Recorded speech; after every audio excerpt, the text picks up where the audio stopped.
came in 2016 when the war broke up in South Sudan, and things were not okay on our side. We have seen how people have died. People are slaughtered like animals, and we had no option but to run to Uganda. In South Sudan there, even if dead body physical like that on my eyes, that's why even I leave South Sudan. Dead body, even houses are burning. In 2019, we conducted a research that was led by International Refugee Rights Initiative.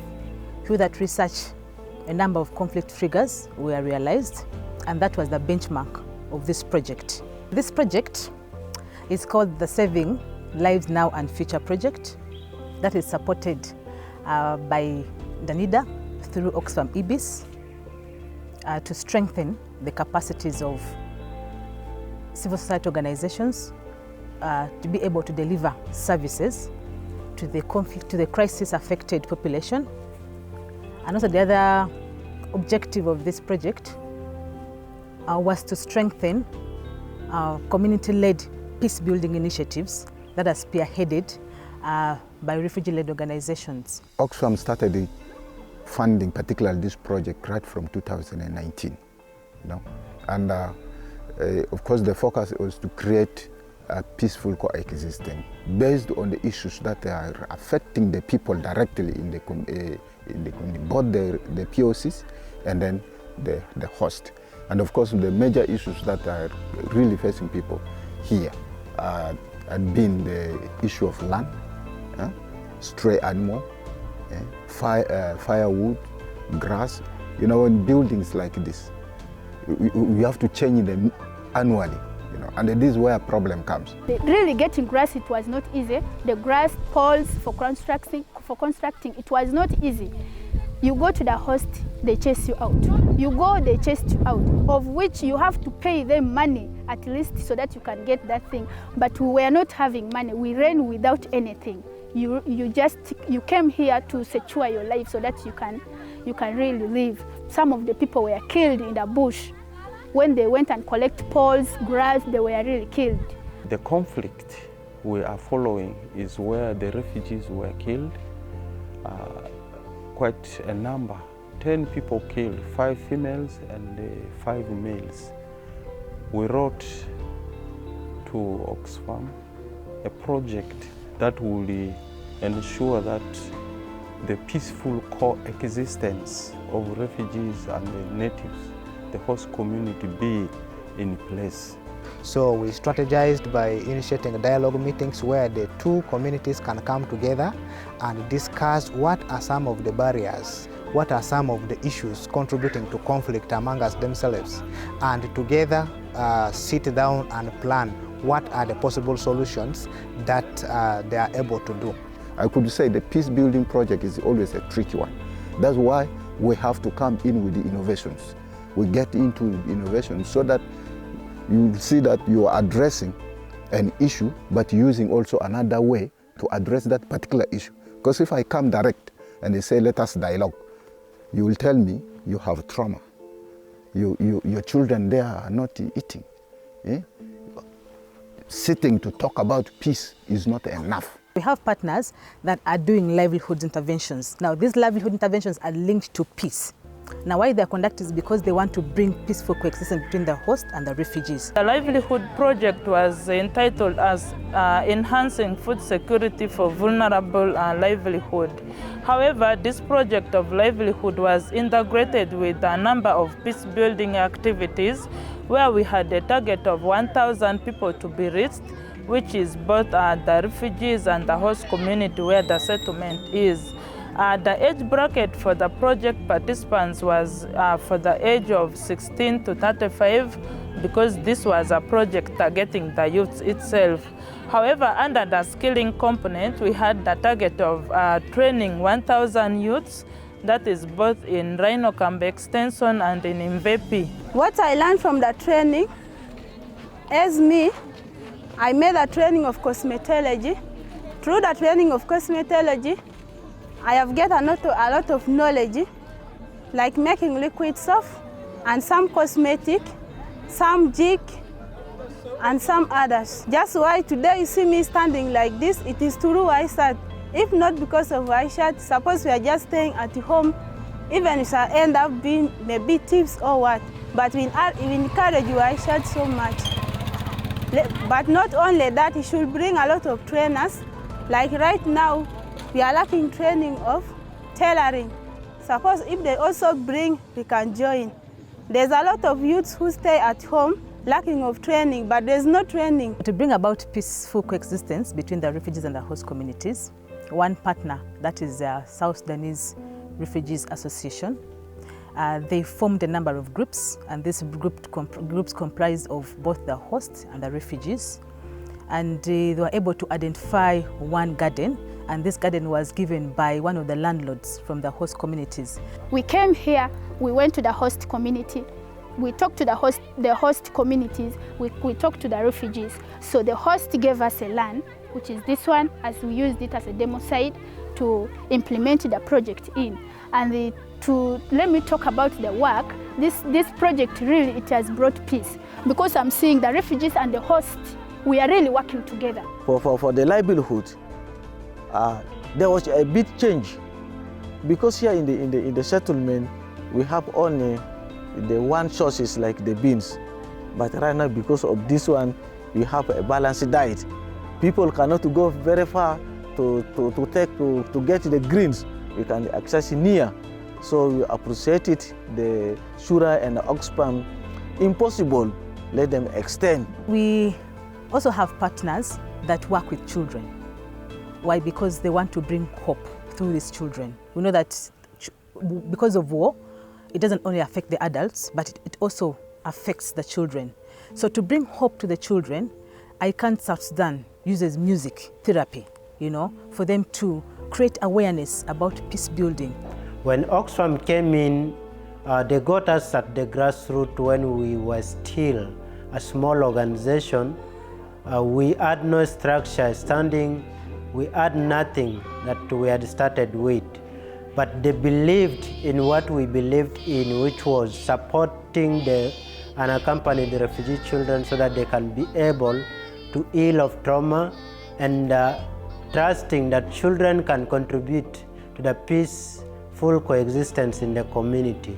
This project has also seen us work through community structures, and some of these community structures included the peace committees, or I would say the peace groups that the partners formed, and these were formed from within the communities.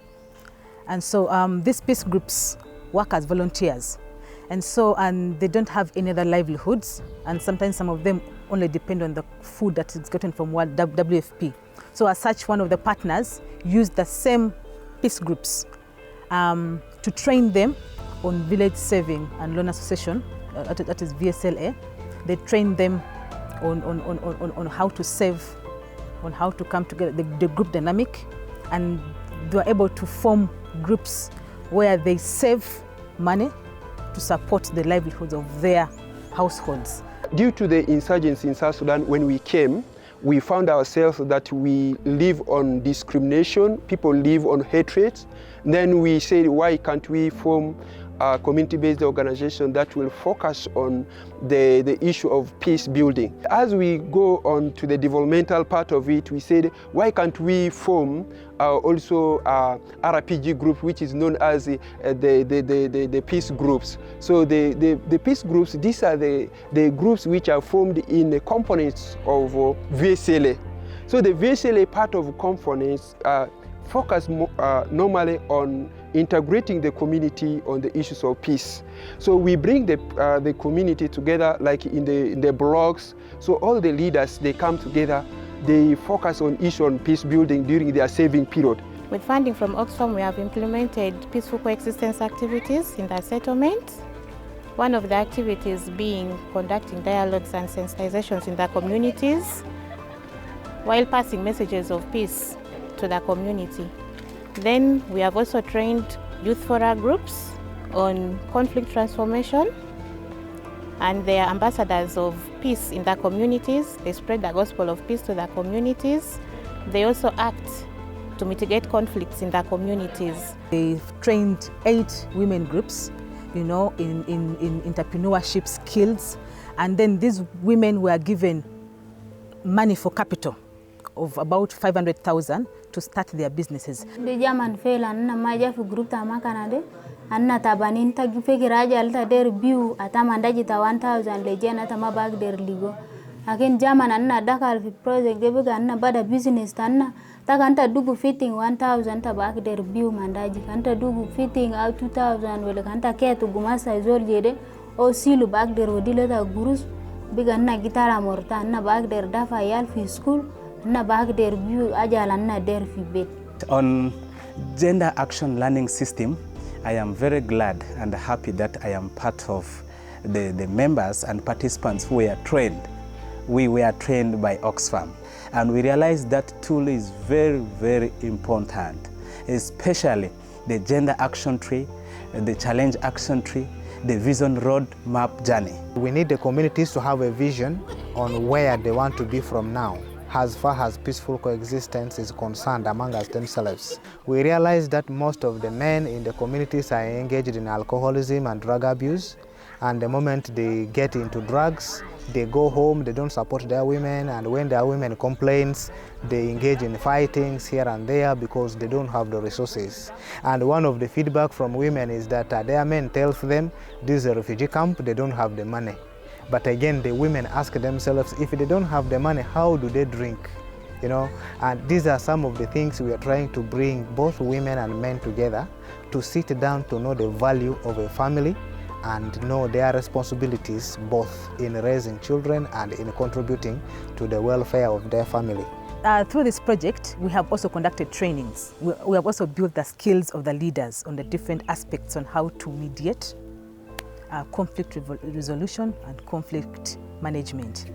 And one of this is that we have trained mediators, and these mediators are from the communities themselves who are able to mediate some of these conflicts that happen.